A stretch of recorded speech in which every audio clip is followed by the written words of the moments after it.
नमस्कार दोस्तों। अंता उपचुनाव में नतीजे क्या आने वाले हैं? राजस्थान की सियासत में इस वक्त सबसे बड़ी चर्चा यही है। 14 तारीख को नतीजे आएंगे, नतीजे हम सबके सामने होंगे, लेकिन बेचैनी लगातार बढ़ती जा रही है।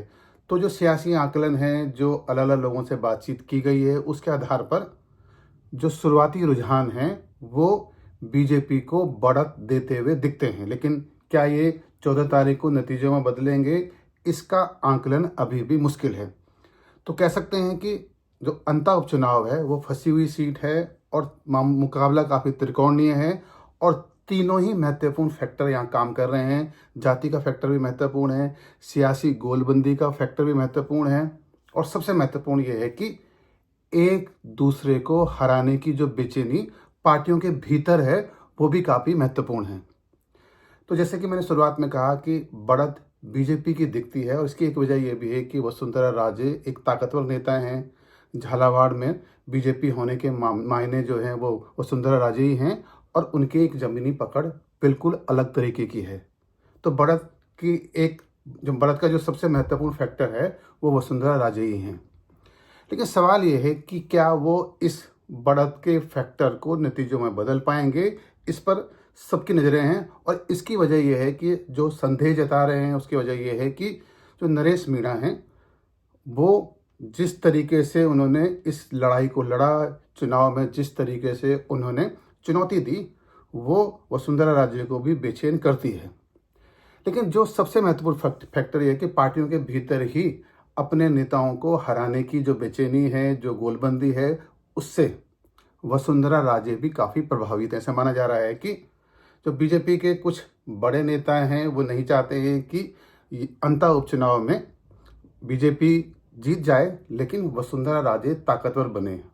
लेकिन अगर वसुंधरा राजे का कैंडिडेट यहाँ जीत जाता है तो वसुंधरा राजे यहाँ ताकतवर होंगी, लेकिन इस ताकत पर ब्रेक लगाने के लिए पार्टी के भीतर भी बहुत सारे लोग हैं, बहुत सारे गुफाएं हैं सियासी, जहां पर वो वसुंधरा राजे को रोकना चाहते हैं।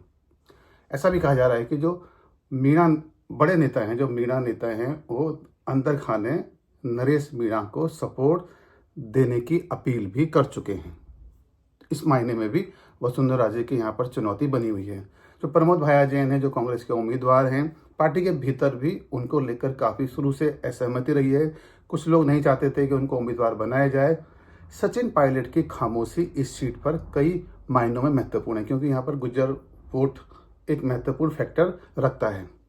जो उम्मीदवार हैं वो पूर्व मुख्यमंत्री अशोक गहलोत के हैं। सीधे तौर पर उनको जैसे ही उपचुनाव की घोषणा हुई, सभी को पता था कि गहलोत किसको चाहते हैं और बिना किसी विचार के पार्टी के भीतर भी कोई बातचीत नहीं हुई और सीधे तौर पर प्रमोद भाया जैन को टिकट दे दिया गया और कह सकते हैं कि वो पूर्व मुख्यमंत्री अशोक गहलोत के उम्मीदवार हैं। तो पार्टी के भीतर भी जो गोलबंदी है वो प्रमोद भाया जैन के खिलाफ भी एक गुट है जो लगा हुआ है। वो ये चाहता है कि गहलोत की ताकत को भी यहाँ पर रोक दिया जाए। अब सवाल है कि निर्दलीय उम्मीदवार जो हैं वो नरेश मीणा हैं, वो काफ़ी आक्रामक भी हैं और जिस तरह की भाषा का वो इस्तेमाल करते हैं प्रमोद भाया जैन के खिलाफ, वो शुरू से काफ़ी आक्रामक हैं। और जिस तरीके से उन्होंने प्रमोद भाया जैन को घेरने की कोशिश की है वो भी काफ़ी काबिल गौर है।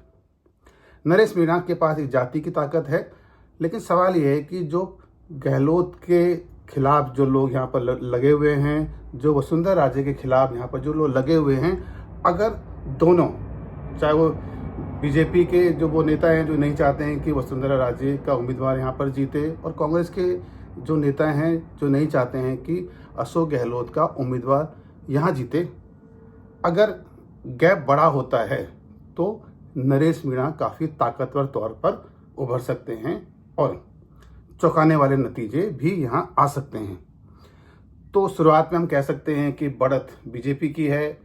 जो पार्टी का जो एक गुट है जो नहीं चाहता है कि वसुंधरा राजे को ताकत मिले, अगर वसुंधरा राजे उस ताकत को हरा देती हैं तो इस सीट पर बीजेपी का उम्मीदवार जीतना लगभग तय हो जाएगा। लेकिन 14 तारीख को पता चलेगा।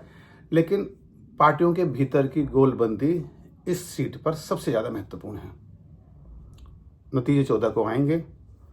नतीजे ये बताएंगे कि झालावाड़ इलाके में अंता सीट पर किसकी जीत हुई, किसने किसको हराया, क्योंकि यहाँ पर पार्टियां एक दूसरे को हराने के लिए नहीं बल्कि नेता यहाँ पर एक दूसरे को हराने की लड़ाई लड़ रहे हैं। यही इस सीट का सबसे महत्वपूर्ण फैक्टर है।